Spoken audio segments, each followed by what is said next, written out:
Bienvenidos, bienvenidas al podcast de Oncology. El podcast donde hablamos de ejercicio, salud y cáncer.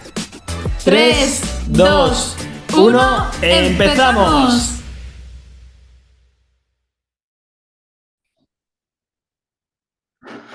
Bienvenidos, bienvenidas a un nuevo episodio del podcast de Oncology. En este nuevo episodio, en este nuevo capítulo, vamos a empezar con una frase que a mí me ha parecido tremendamente potente.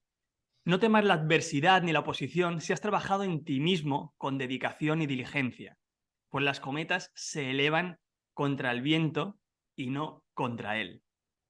Esta frase nos la ha dicho el invitado que tenemos hoy. Tenemos con nosotros a Pedro Vivar, fundador del programa fundador de programación neuromotriz y CEO del Diario Estoico.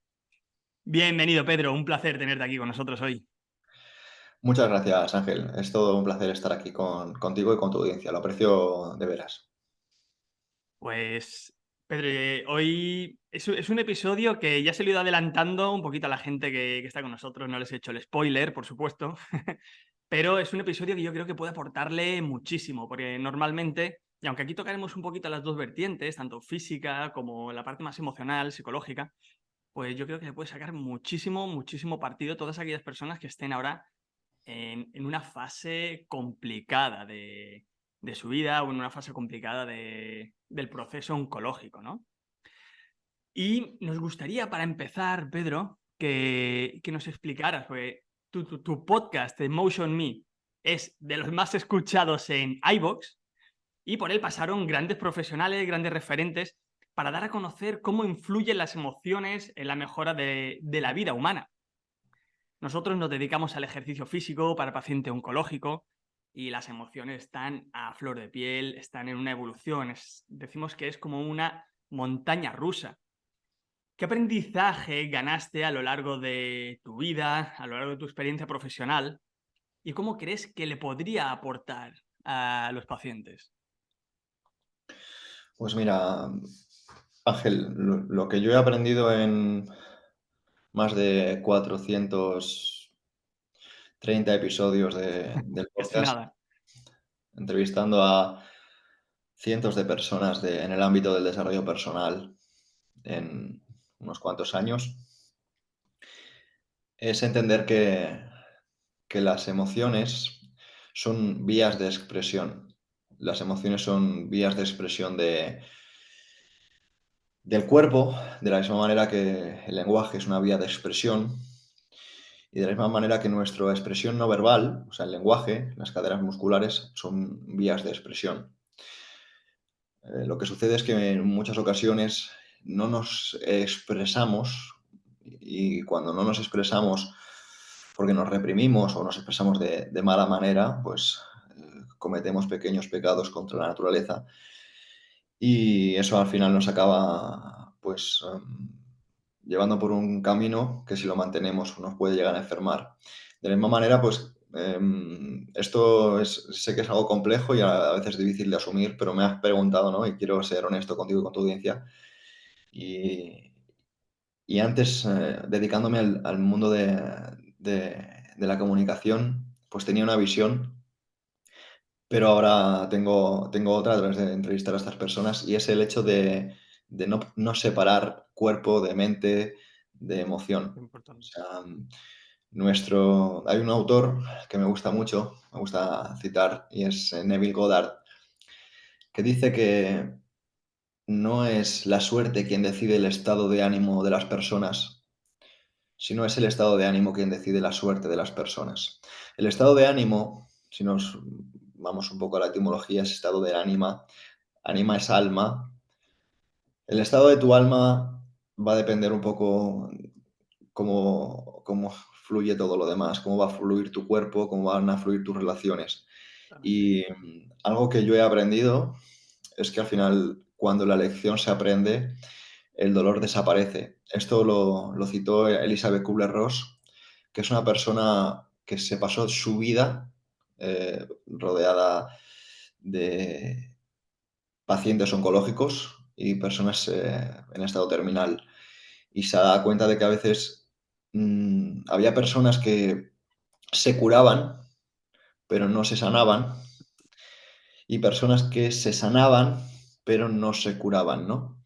Un poco lo que ella trataba de comunicarnos es la unión que tenía el alma con el cuerpo y con la emoción. Pero bueno, esto al final nos iríamos más a la metafísica y no creo que quieras empezar así con con el episodio. No, me parecía súper interesante empezar de esta manera, ¿no? Y yo me quedo con el no separar la mente del cuerpo, ¿no? Has ido profundizando bastante en esto, lo que has ido comentando, pero es una de las cosas las cuales yo creo que no estamos preparados o no estamos acostumbrados. Hablamos de psicología, hablamos de ejercicio, pero muchas veces no nos olvidamos de que somos todo uno. Totalmente. Y pasando de las emociones, pasamos al otro, al que normalmente se separa, pero que somos uno, pasamos al cuerpo. Nos encantaría conocer el sistema que tienes de programación neuromotriz. Pues es un tema que me parece súper interesante, que estamos ahí, hemos estado indagando un poquito. Claro. La programación neuromotriz es un sistema de capacitación física que pretende dar a entender a las personas cómo funcionan sus mecanismos. Muchas personas son conscientes de que el ser humano es una máquina de adaptación al entorno y esto es precisamente lo que nos ha llevado a ser lo que somos. Sin embargo, también somos una máquina de eficiencia energética. Cuando hablamos de eficiencia energética, una forma fácil de entender es por lo que nosotros ponemos el despertador y nos quedamos 5 minutos más en la cama, o nos apetece quedarnos en el sofá en lugar de salir a correr, o nos apetece comernos un pastel, aunque estemos llenos porque nos hemos tomado antes un plato de comida enorme, ¿no? ¿Por qué? Porque nuestro cuerpo quiere eficiencia energética, quiere más energía. Entonces, al final, promueve que tengamos estos mecanismos. Y la programación neuromotriz lo único que hace es dar luz a, a explicar a las personas que se están volviendo buenas en aquello que hacen. El hecho de estar sentadas, por ejemplo, lo que provoca es un desarrollo de... Hay personas que creen que estar sentadas lo que hace es mm,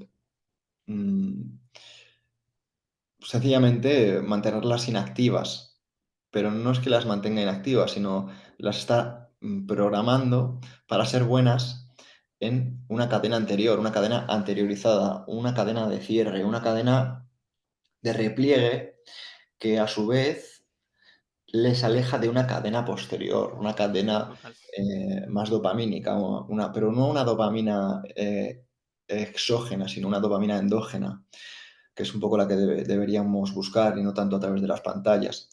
Entonces, nosotros lo que hacemos es a través de distintas técnicas, desde respiración, postura, elongación axial, enseñamos a las personas a que reprogramen su cadena posterior, a que recuperen su elongación axial. Esto es el punto por el que somos capaces de elongarnos, de estirarnos. Esto es como muchas veces en temas de ballet se hace empujando un libro, ¿no? Con la cabeza, pero nosotros no proponemos únicamente esta elongación sin sentido, ¿no? Sino buscamos, a su vez, que tengan un punto de anclaje en el suelo. Y por eso le damos este punto desde la cadena posterior.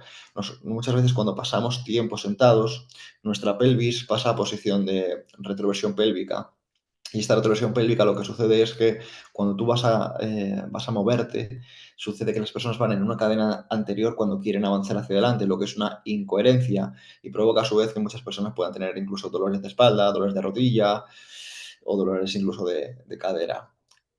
¿Por qué? Pues evidentemente pues porque son incongruencias, son pues lo que hemos dicho antes, ¿no? Tú no te puedes sentir bien si tú no te mueves bien.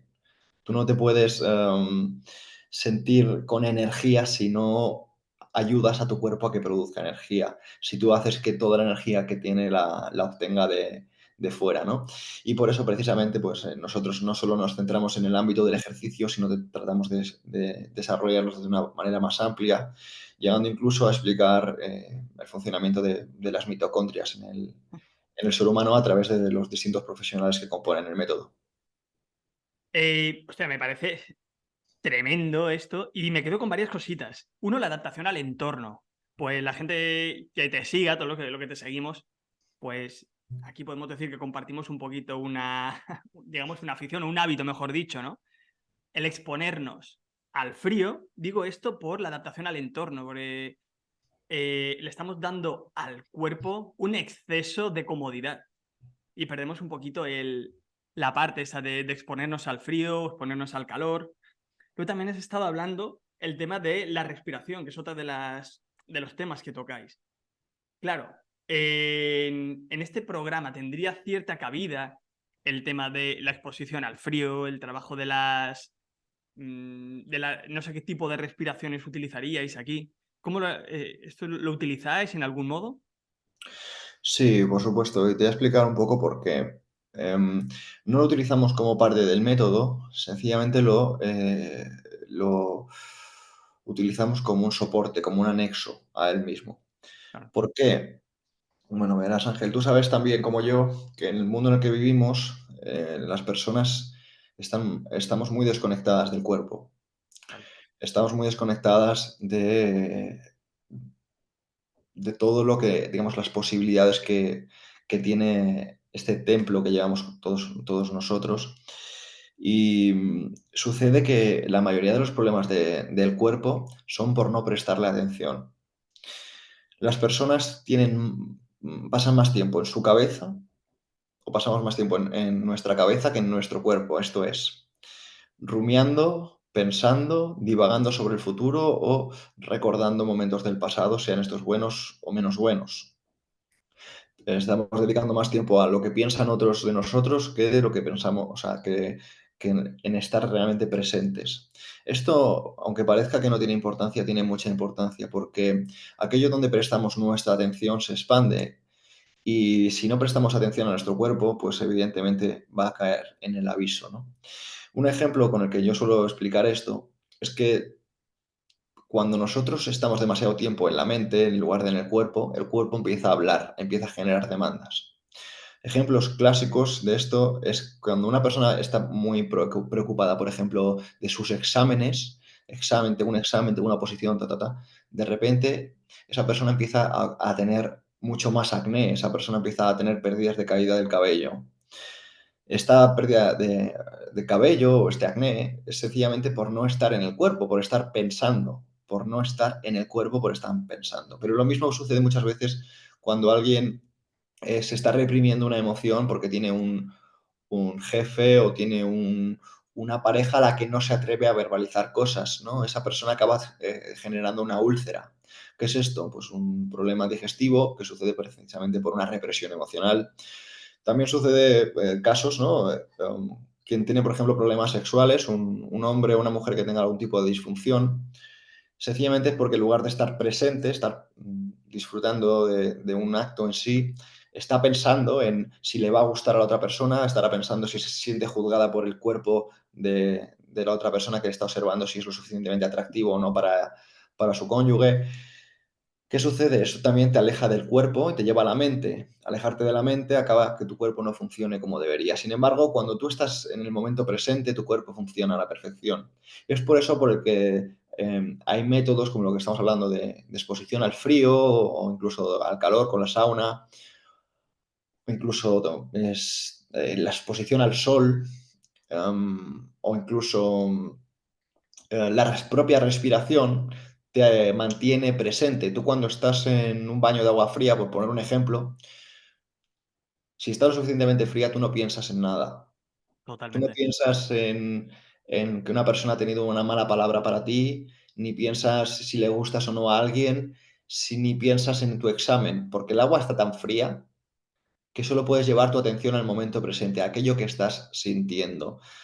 Entonces, hay personas que creen que esto que hacemos de los baños de agua fría son por los beneficios fisiológicos, ¿no? Las proteínas o el efecto de la dopamina que tiene, o no, la adrenalina. No lo hacemos únicamente porque pueda tener ciertos beneficios a nivel físico, sino lo hacemos porque evidentemente nos mantiene presentes. Yo tengo el hábito de darme un baño al amanecer cada día y no lo hago porque esto sea bueno para mi sistema inmune, que evidentemente sí y está evidenciado, sino porque me mantiene presente. Claro, es importantísimo y también a mí mucha gente me ha dicho, Ángel, pero yo sé que esto es bueno, pero claro, es que yo no me veo haciendo esto, yo es que lo he probado y no me ha sentado bien. Claro, es decir, que sabemos que vaya bien es una cosa y luego que si tú no lo puedes tolerar, o si no lo aceptas en tu día a día o no va contigo, pues que nadie tiene la obligación de hacerlo, ¿no? Que a veces es como que la gente tiene la tendencia de seguir como una moda y esto no es una moda, sino que lo que dices, intenta llevarte al ahora, que no es necesario que todo el mundo lo haga, que tenemos otras maneras de estrategias, el mindfulness, la arte terapia, el escribir, el dibujar, que te llevan al momento de ahora, siempre y cuando tengamos todas las distracciones de pantallas que has comentado también alejadas de nosotros, ¿no? Totalmente, Ángel. Eh, y has comentado otra cosa que nos viene que al dedillo a nosotros, a las personas que están en pleno proceso oncológico, y es la rumiación, el preguntarse, claro, es que yo cuando estaba antes del diagnóstico, el retroceder en el tiempo, el preguntarse, yo volveré a estar como antes y tal, eso es una de las cosas que genera más inquietud, que genera más miedo, Pedro. A estas personas, ¿qué les podríamos decir para dejar de verse en el pasado y centrarse en un futuro, que por qué no, con mejores hábitos? Pues mira, Ángel, yo no he pasado por un cáncer, así que yo no puedo decirlo desde una visión de una persona que ha sufrido un cáncer. Yo, en cambio, he tenido otro tipo de situaciones, he tenido accidentes graves, desde caerme de 7 metros y Oh, pasar por quirófano, una cirugía de espalda, hasta caerme de unas barras y acabar con una talla vesical, una talla suprapúbica, meando por un tubo. Em, Entiendo la situación de, de incertidumbre. Los filósofos clásicos hablaban de que lo más parecido al infierno es la incertidumbre. El no saber si vas a volver a estar como estabas, no saber si vas a volver a estar como estabas. Pero es que eso no lo sabes, eso no lo sabes ni tú, no lo sé ni yo. Yo no sé cómo estaré mañana, o sea, de verdad, honestamente no lo sé. Y lo único que puedo hacer es centrarme en el presente, en cómo estoy ahora. Y si ahora puedo, mira, Marco Aurelio, el emperador estoico, decía, si cumples con tu cometido en el presente, según la recta razón, con cuidado, persistencia, serenidad, sin distraerte con nada extraño, si mantienes la pureza del Dios interior que te anima, como si tuvieras que restituirlo en cualquier instante. Si apegado a estos mismos principios no te ves atormentado por el deseo o el temor, si te limitas a vivir conforme a la naturaleza del ser y a decir sencillamente la verdad en todos tus discursos y en todas tus palabras, serás feliz y nadie hay que pueda impedir que te comportes de este modo. Aquí Marco Aurelio no estaba hablando de cómo estabas en el pasado, no estaba hablando de cómo estabas en el futuro. Esta persona sabia y que me mandaba estos mensajes no para publicarse en ningún libro, sino lo hacía porque era su diario personal y se llamaba originalmente Para sí mismo, se refería a estar presente, a centrarte en aquello que sabes que tú debes hacer y no a compararte con nada más que tu yo de ayer y decir, estoy esforzándome por mi yo de ayer, no mi yo de hace un año, ni mi yo de hace 10, sino mi yo de ayer. Y esa persona estaba hablando de utilizar las herramientas de las que todos disponemos. Otro filósofo estoico, Epicteto, decía, la divinidad te ha dotado de armas para hacer frente a los acontecimientos, aun los más espantables. Así te ha dado la grandeza de alma, la fuerza, la paciencia, la constancia. Sírvete de ellas o no te quejes cuando confuso arrojaste las armas con las que te hizo fuerte. El mensaje es, una vez más, recurrir a algo que todos tenemos, que es la grandeza interior, que es la emoción, que es la paciencia, que es la constancia, que no está en nada externo, no depende de un cirujano, ni depende de el dinero que tienes, depende de lo que tú eres capaz de tolerar. Y a veces, y yo me recurro a un mensaje que es de la Biblia, que no podría citarte ahora mismo el autor, es que Dios no te dé todo lo que eres capaz de tolerar. Totalmente. Y has nombrado a Marco Aurelio, has hablado del estoicismo, que tú, Marcos Vázquez, que también lo tuvimos como invitado aquí, habláis mucho sobre el estoicismo y yo creo que mucha gente desconoce, ¿no? Pero a día de hoy, con toda la situación que tenemos, el estoicismo, ¿qué deberíamos aplicar de él? ¿Qué nos podría aportar?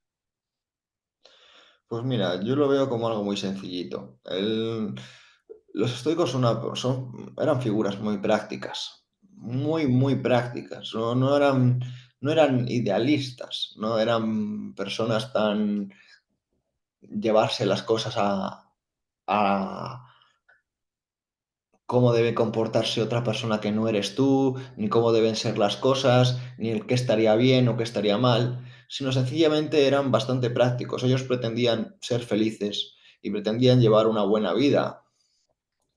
Entonces, para ello, se centraban en unos pocos preceptos, unas pocas ideas, unas pocas herramientas para llevarlo a cabo.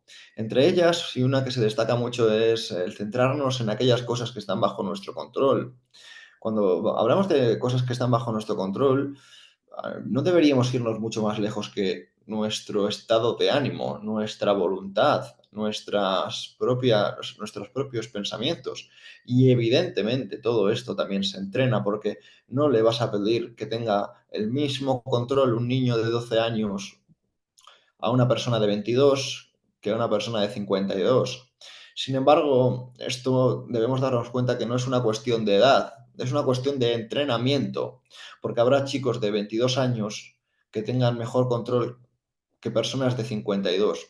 Y eso lo vemos todos los días, porque todos tenemos compañeros, digamos, de nuestra misma quinta, de nuestra misma edad, que no tienen nuestro control emocional, tendrán mejor o tendrán peor, pero no tienen el mismo porque no somos iguales, porque tenemos circunstancias distintas y creer que somos iguales es un error que no sé quién pretende que caigamos en él, pero ni somos iguales ni de talla de zapato, ni de tamaño de orejas, ni de longitud del cabello. Somos totalmente distintos y esto no debería verse como algo negativo, debería verse como algo que nos llena de valor y que nos permite ver la vida con más perspectivas para darnos cuenta que cuando nos equivocamos es precisamente porque solo tenemos una perspectiva y no la verdad. Por tanto, te podría decir más herramientas del estoicismo, te podría decir por qué, por ejemplo, debemos llevar un diario, por qué debemos tener presente la muerte, por qué debemos entrenar la incomodidad. Pero bueno, eso va a depender un poco de lo que tú quieras. Pues yo creo que es muy interesante. Has nombrado la muerte. Yo creo que es como un tema bastante tabú, ¿no? También esto. Es un tema al cual nunca nos han hablado. Cuando se habla de ella, es como, no, no hablemos de esto, por Dios. Que es un tema muy feo, un tema que genera muchísimo miedo, no solamente en personas que están en un proceso oncológico, sino que es la sociedad en general. Es como un tema que está prohibido hablar. Y lo veo necesario que se conozca. De hecho, la muerte es un tema más tabú que otros como el dinero o el sexo. Total. Porque yo personalmente me doy cuenta de que cuando alguien está cerca de la muerte, tratamos de creer que somos más amables alejándoles de esa idea. Y es un error. Yo a mis abuelos les digo que van a morir. Y es una cosa que cualquiera que me escuche pensará que soy un insensible o un insensato. Y no considero que sea un insensato, considero que estoy siendo coherente y estoy realmente un poco de perspectiva en algo que es real. Porque, ¿por qué voy a engañar a alguien? porque voy a hacerlo cuando le quiero. De la misma manera que deberíamos hacérselo, ser conscientes a un niño. Yo trato a las personas como me gustaría que me trataran a mí y a Importante. mis abuelos les quiero y les respeto y por eso les digo que van a morir y que eso no significa que vayan a morir antes que yo, porque yo puedo morir mañana o puedo morir hoy y soy una persona que he tenido la muerte de cerca en bastantes ocasiones y no lo veo como algo negativo, lo veo como algo que me dota de sentido y me dota de propósito y me hace enfocarme con mucho más criterio en las cosas que voy a emprender. Y cuando digo las cosas que voy a emprender no me refiero a negocios o emprendimientos materiales, sino en las decisiones de cara a cómo afronto las circunstancias. Por tanto, no debemos ver la muerte como algo negativo. Y citando a Michel de Montaigne, un filósofo eh, de la época del neoestoicismo, un hombre que ha aprendido a morir, ha aprendido a vivir y ha dejado de ser un esclavo. Cuando una persona tiene miedo a la muerte, es mucho más manipulable, es mucho más influenciable y se va a doblegar ante los intereses de terceros. Cuando una persona aprende a morir, no espera que nadie le diga lo que hacer, porque esa persona no espera nada. Sencillamente se mueve en función de lo que esa persona considera que es lo más importante. Y cuando una persona sabe lo que es más importante, porque ha visto la muerte de cerca, esa persona se da cuenta de que lo importante no es aquello material, porque tú no te lo llevas al otro barrio. Tú lo que te llevas al otro barrio es aquello que tú has compartido, no aquello que tú has tomado. Te llevas Claro. las experiencias que has vivido, te llevas lo valiente que has sido, el coraje que has echado, lo amable que has sido cuando la gente incluso ha podido ser injusta contigo.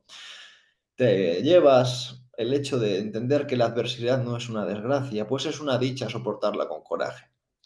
Y, y estos puntos considero que son importantes porque cuando una persona aprende a morir se vuelve libre. Y creo que desde mi visión no hay nada más bonito.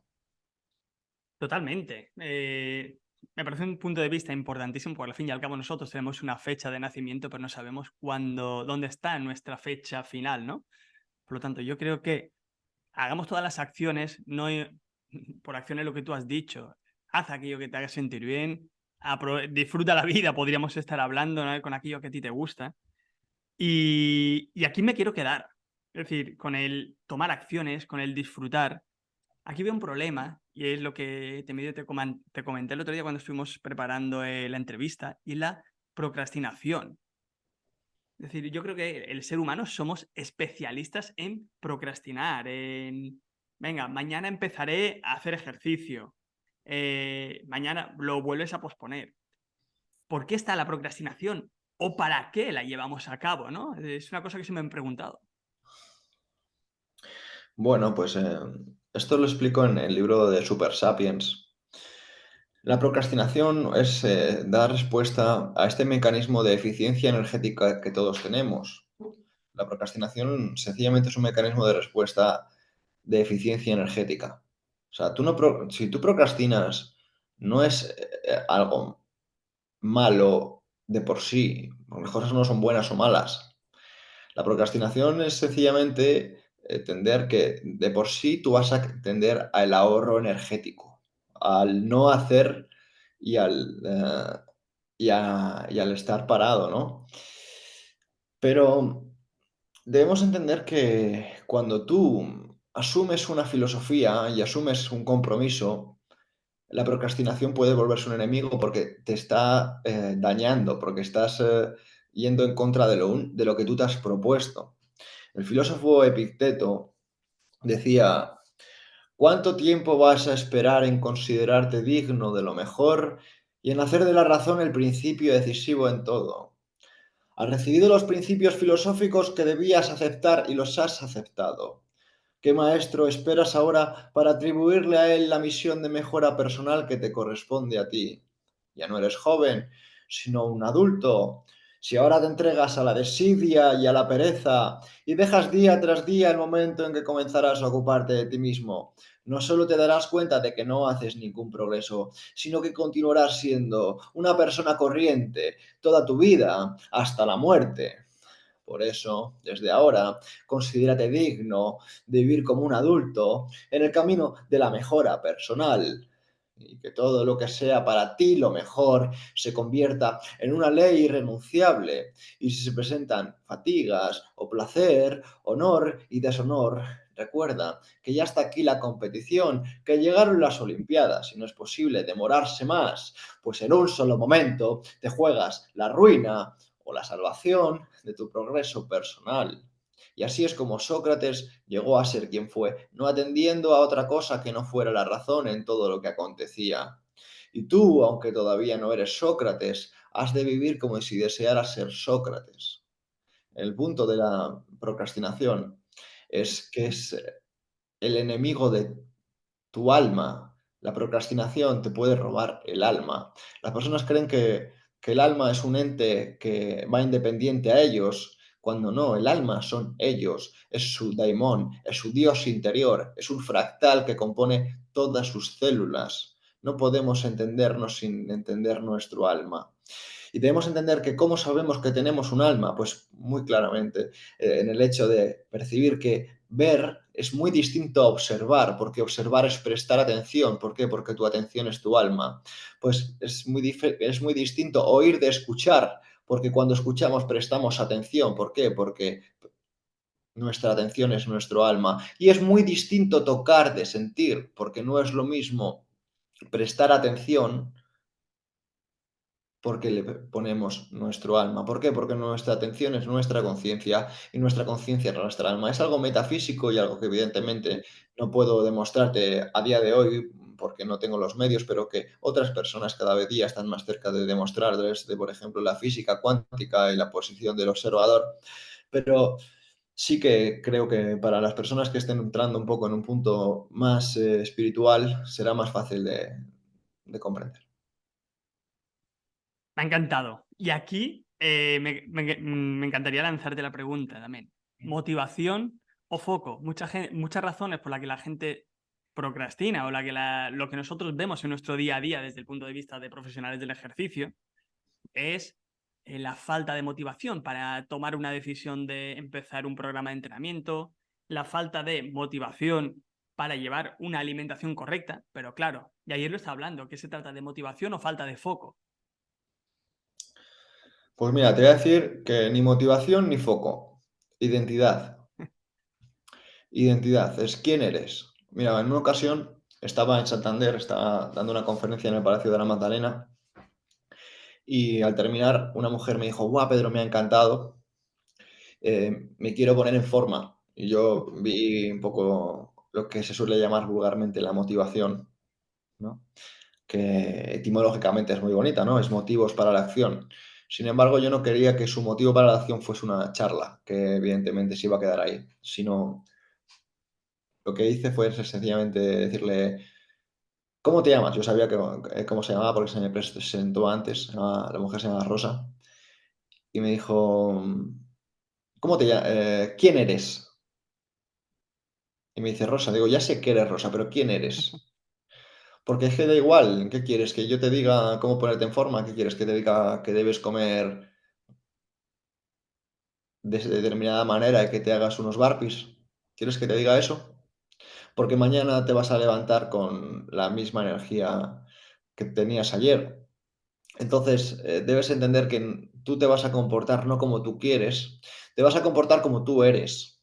Entonces, en el momento que tú entiendes que para hacer cosas distintas debes cambiar quién tú eres, empiezas a darte cuenta de que te estás comportando como una persona que ya no te representa. Entonces, yo invito a las personas a que se pregunten a sí mismas, ¿quién soy? Y que a lo mejor asumas que eres una persona pusilánime y una persona con un carácter débil, pero que tú no eres así porque sí, tú estás eliminando quien tú eres en realidad, que es pura esencia, que es un daemon, que es un dios.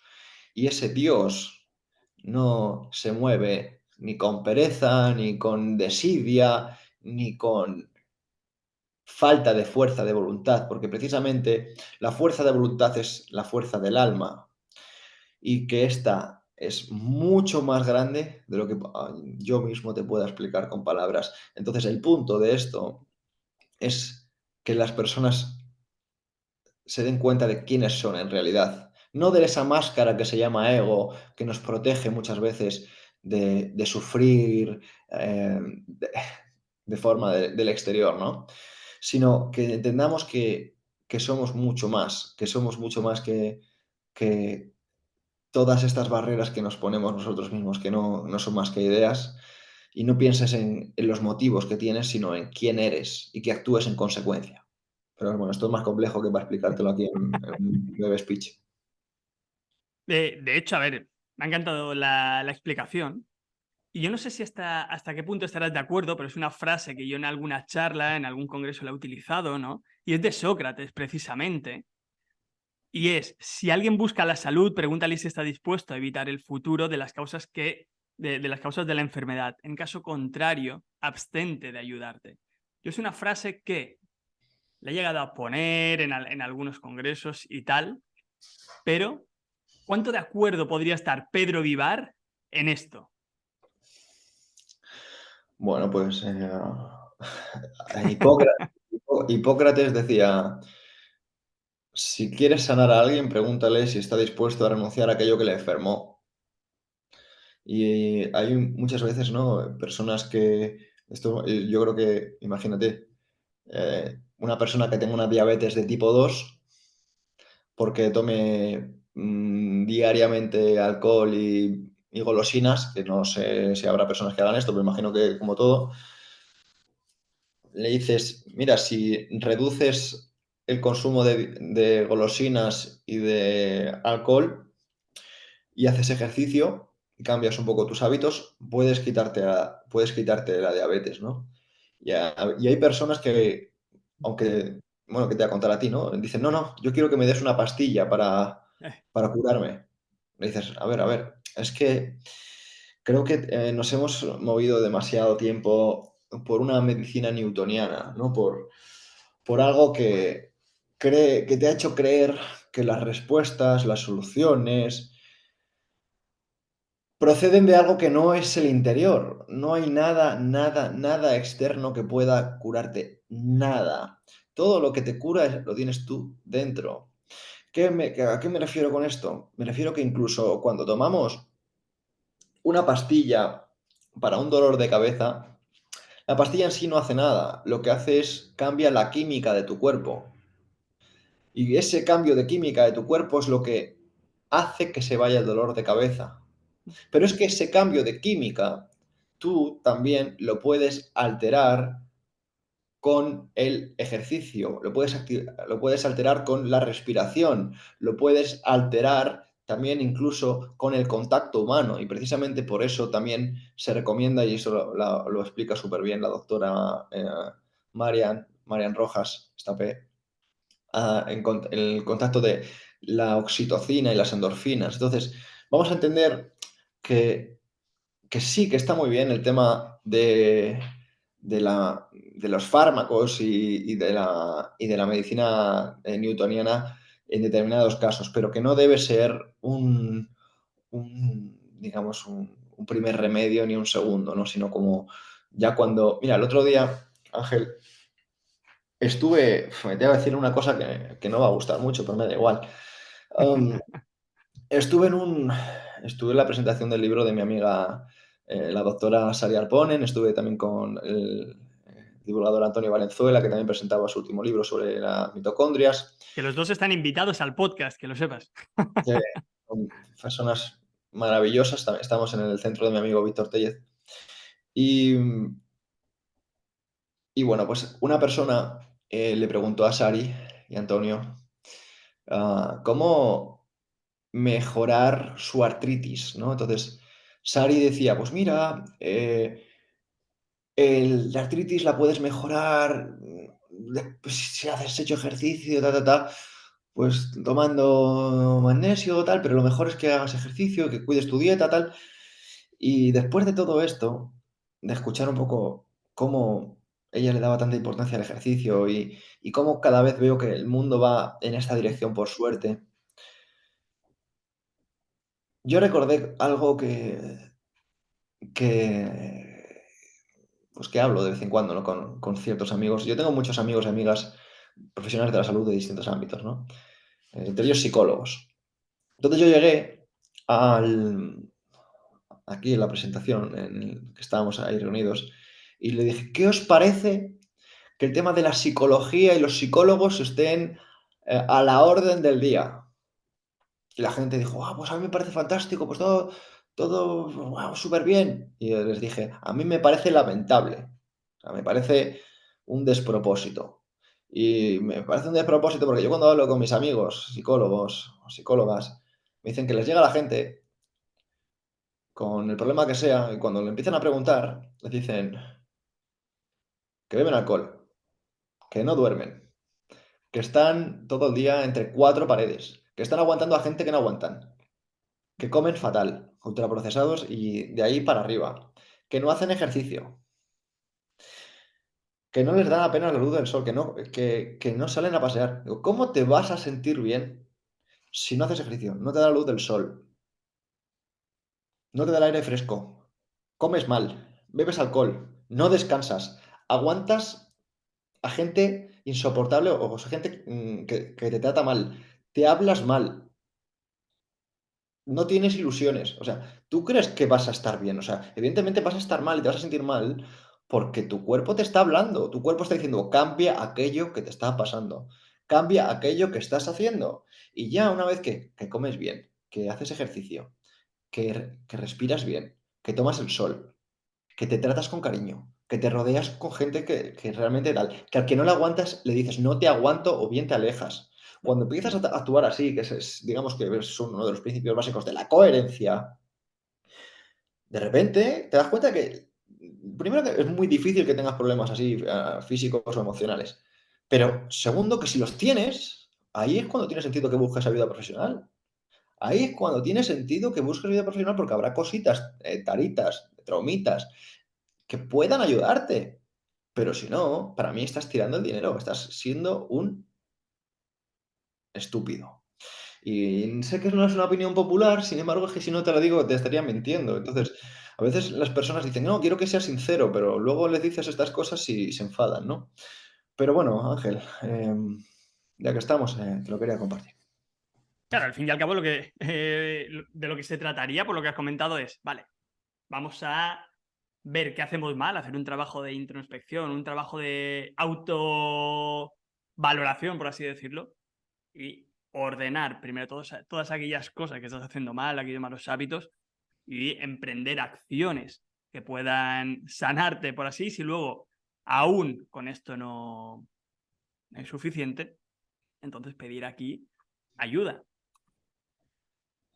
Y para finalizar, Pedro, claro, nosotros nos encontramos con una serie de problemas y son las personas que muchas veces, bueno, que personas que están en un proceso oncológico, que son las últimas de la lista. ¿Qué quiero decir con esto? Que no se priorizan, es decir, priorizan a los demás antes que priorizarse a ellas mismas o a ellos mismos.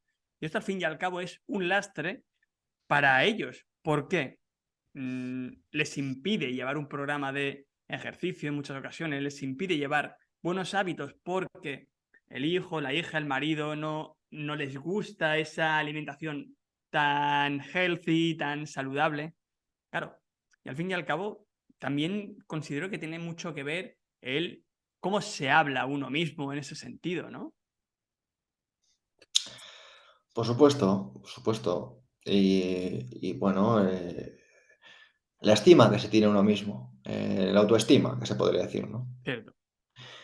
Entonces, sucede algo, mira, Ángel, yo una cosa que he observado cuando me dedicaba al mundo del entrenamiento, en plan, tenía mi centro y demás, que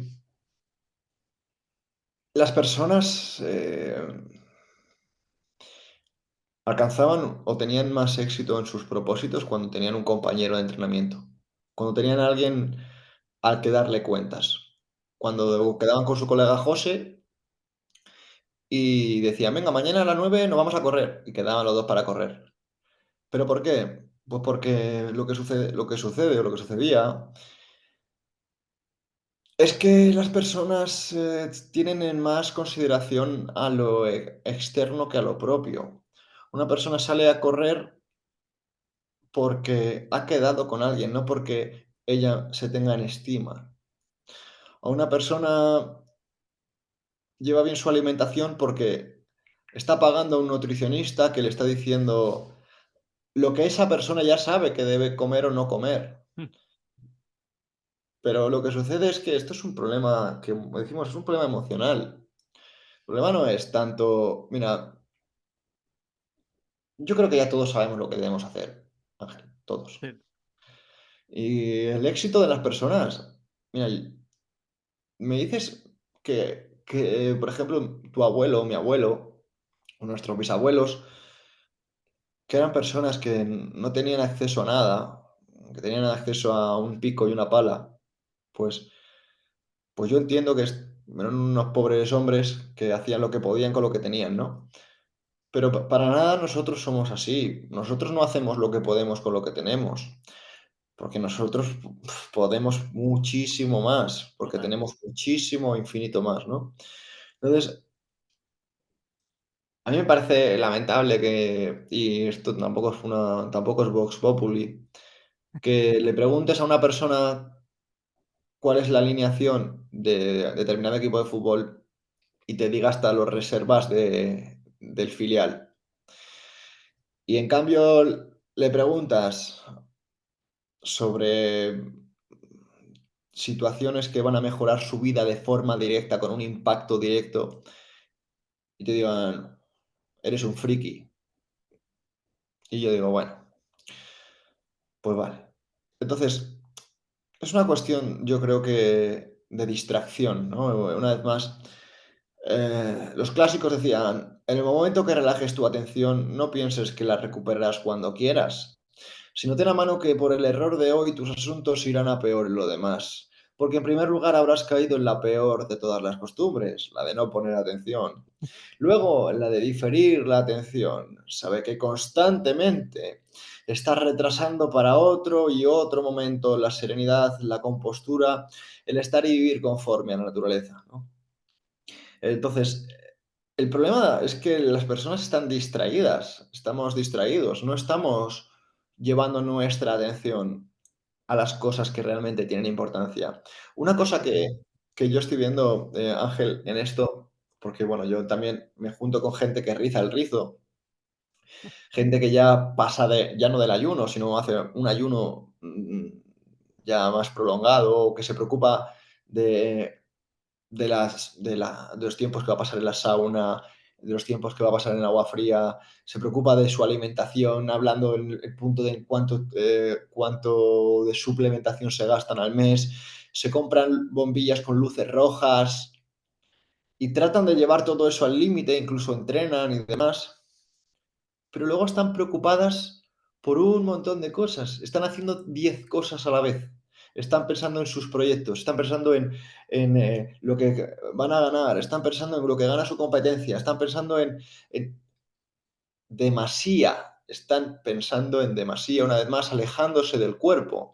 Entonces tú puedes estar recibiendo una luz roja, pero que si tú estás pensando en todas las cosas que no estás haciendo, en todas las cosas que te estás perdiendo, en todo el dinero que no estás ganando y en todas las cosas pendientes que nadie más que tú te has propuesto, porque nada, no tienes que hacer nada. Y lo voy a repetir una vez más, no tienes que hacer nada.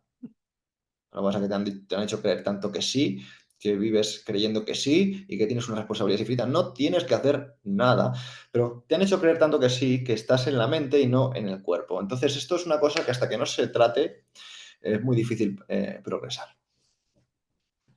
Totalmente, Pedro. Y ya para cerrar el episodio, una vez más te quiero agradecer el tiempo que nos has dedicado. Nosotros nos encanta que el invitado cierre el podcast con un mensaje para todas aquellas personas que estén pasando por un momento delicado en sus vidas, ¿no? Y me hace especial ilusión tu mensaje, Pedro, ya te lo comenté en privado, así que adelante. No pienses Compórtate. No pienses. Compórtate. No dejes que nadie te cambie la vibra. Tu vibración, tu estado de ánimo, el estado de tu alma, no depende de nada externo. Depende de ti. Tú ya sabes qué es lo que quieres ver en el mundo, tú ya sabes qué es lo que te gusta encontrarte en otras personas. Si sabes cómo te gusta encontrarte en otras personas, compórtate así. Y da igual cómo te traten, no importa, porque el único que pierde cuando tú pierdes tu vibra, cuando tú caes bajo, cuando tú envidias, cuando tú sientes vergüenza, cuando sientes miedo, cuando sientes una emoción baja, eres tú y la gente a la que tú quieres. Por tanto, aunque las cosas se pongan oscuras, se tuerzan y la adversidad esté frente a ti, no cambies tu vibra, no bajes tu vibra. Pues Pedro Vivar, una vez más, muchísimas gracias por haber participado en el podcast de Oncology. Y todas las personas que nos habéis escuchado, millones de gracias por confiar en nosotros, por confiar en nuestro podcast y nos vemos en los siguientes episodios. ¡Hasta pronto! Muchas gracias por haber escuchado el podcast de Oncology. Te esperamos en el próximo episodio.